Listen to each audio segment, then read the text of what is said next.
எல்லாருக்கும் வணக்கங்க. இப்போ ஒரு நியூஸ் வந்திருக்கு. அது என்னங்கிறத பார்க்கலாம் வாங்க, வீடியோக்குள்ளே போகலாம். கேரளாவில் ரெயின் ரிலேட்டட் டெத்து இப்போது 15 உயர்ந்திருக்கு அப்படிங்கிறத சொல்லியிருக்காங்க. ஃப்ளட் ஆகியிருக்காங்க. இதை அந்த கேரளா சிஎம் விடி சதீசன் அப்படிங்கிறவர் மண்டே அன்னைக்கு சொல்லியிருக்காரு. அதுவும் இல்லாமல் ஒரு 7 பேர் மிஸ் ஆகியிருக்காங்க இந்த ஹெவி ரெயின்னால் அப்படிங்கிறதும் சொல்லப்படுது. கோட்டயம் அந்த இடத்த சேர்ந்தவங்க 3 பேர் இறந்துருக்காங்க அப்படிங்கிறத சொல்லியிருக்காங்க. அப்புறம் இந்த பூஞ்சார் தொகுதி அப்படிங்கிற இடத்துல அங்கே 2 பேர், அப்புறம் சில்ட்ரன் 2 பேர் என்ன இருக்காங்கன்னா வாட்டர் டேங்க்குள்ளே மூழ்கி விழுந்து தவறுதல மூழ்கி இறந்துட்டாங்க அப்படிங்கிறத சொல்லியிருக்காங்க. சாரிங்க, 2 சில்ட்ரன் இல்லை, ஒரு சைல்டு தான் அந்த மாதிரி தவறுதலாக விழுந்து இறந்துருக்கு தண்ணி டேங்க்குள்ளே.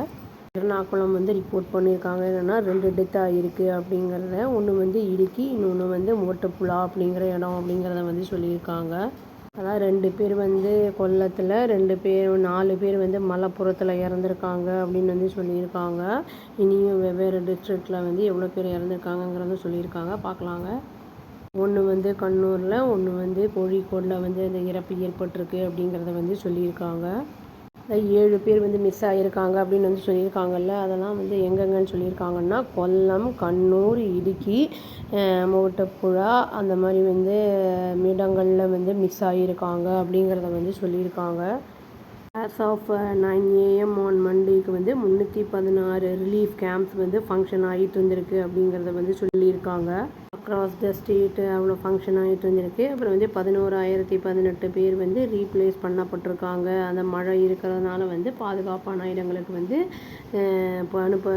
அனுப்பப்பட்டிருக்காங்க அப்படின்னு சொல்லியிருக்காங்க. கேரளா சிஎம் சதீசன் அவர் ரிவ்யூ பண்ணதுக்கப்புறம் ப்ரெஸ் கான்ஃபரன்ஸ் அதில் அவர் சொல்லியிருக்காரு சிச்சுவேஷன் என்ன அப்படிங்கிறத வெளிப்படுத்தியிருக்காரு அப்படிங்கிற நியூஸும் வந்திருக்கு. ஏஎம்டி என்ன வார்ன் பண்ணியிருக்காங்கன்னா ஆகஸ்ட் 3லேருந்து 6 வரைக்கும் ஸ்ட்ராங் விண்ட் இருக்கும். 40 to 50 km/h அப்படிங்கிற வேகத்தில் இருக்கும் விண்டு அப்படிங்கிற மாதிரி ஒரு வார்னிங் கொடுத்துருக்காங்க. ஹெவி ரெயின்ஃபாலும் இருக்கும் அப்படிங்கிறதையும் அவங்க சொல்லியிருக்காங்க. அது மட்டும் இல்லாமல் ஃபிஷர்மென்லாம் இப்போ கடலுக்குள்ளே போக வேண்டாம் அப்படிங்கிற மாதிரி எச்சரித்திருக்காங்க. இந்தியன் நேஷ்னல் சர்வீஸ் ஃபார் அந்த ஓஷியன் இன்ஃபர்மேஷன் சர்வீஸ் அப்படிங்கிறவங்க வார்ன் பண்ணியிருக்காங்க. அதாவது என்னென்னா வேவ்ஸ் பயங்கர ஹையாக இருக்கும் அப்படிங்கிற மாதிரி சொல்லியிருக்காங்க. ஹைட்டில் இருக்கும்னு 2.7 to 3.5 மீட்டர்ஸ் வரைக்கும் இதில் இருக்கும், ஹைட்டில் இருக்கும் அப்படிங்கிற மாதிரி சொல்லியிருக்காங்க. நார்த் கோஸ்ட்டில் கேரளாவில்.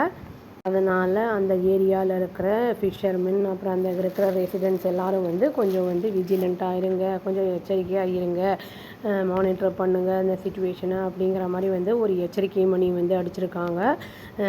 அவங்க சொல்லும்போது அந்த ஐஎம்டி சொல்லும்போது நம்ம அப்படியே கேஷுவலாக எடுத்துக்கிட்டு அதெல்லாம் ஒன்றும் இல்லை அப்படிங்கிற மாதிரிலாம் போகக்கூடாது. ஏன்னா அவங்களுக்கு அந்த எந்த மாதிரி இருக்குது வேகம், காற்றின் வேகம் எப்படி இருக்கும், வலைகள்லாம் வரும் அப்படிங்கிறதெல்லாம் அவங்க பார்த்து கணிச்சு தான் சொல்கிறாங்க. அந்த மாதிரி மீறி போகும்போது தான் ஆக்சிடெண்ட்ஸ் எல்லாம் அக்கர் ஆகுது. அதில் போய் சிக்கிக்கிறது தண்ணியில், கப்பலில் அந்த போட்டு மூழ்கிறது அந்த மாதிரிலாம் நடக்கிறது இருக்குது. இந்த மாதிரி தண்ணியெலாம் தேங்கி இருக்கும்போது நம்ம வெளியில் போகிறதெல்லாம் ரொம்ப ஆபத்தான ஒரு விஷயம். ஏன்னா கரண்ட்டு கம்பி அந்த மாதிரிலாம் இருந்ததுன்னா ஷாக் அடிக்கும். அதனால் நம்ம முடிஞ்ச அளவுக்கு இந்த மாதிரி வெளியில் வராமல் இருக்கிறது நல்லது. முடிஞ்ச அளவுக்கு ஏதாவது அனிமல்ஸ் எல்லாம் இருக்குது அப்படின்னா நம்மளுக்கு ஷெல்டர் ஏதாவது கொடுக்க முடிஞ்சால் அதுங்களுக்கு கொடுத்தோன்னா அதுங்களும் பாதுகாப்பாக இருக்கும். இதில் இறந்தவங்க இருக்காங்க, அவங்களுடைய ஆன்மாலாம் சாந்தி அடையணும், மிஸ் ஆனவங்கலாம் திரும்பி வந்துடணும் அப்படிங்கிற மாதிரி சொல்லிவிட்டு நான் இதை வீடியோவை முடிச்சுக்கிறேங்க. இந்த மாதிரி ஆகிறதுக்கு காரணம் இந்த குளோபல் வார்மிங் அப்படிங்கிற மாதிரி சொல்கிறாங்க. அதுக்கு நம்ம எல்லாருமே சேர்ந்து பண்ணாதான், கூட்டு இதாக பண்ணாதான் எல்லாமே அந்த ப்ராப்ளம் சால்வ் ஆகும்.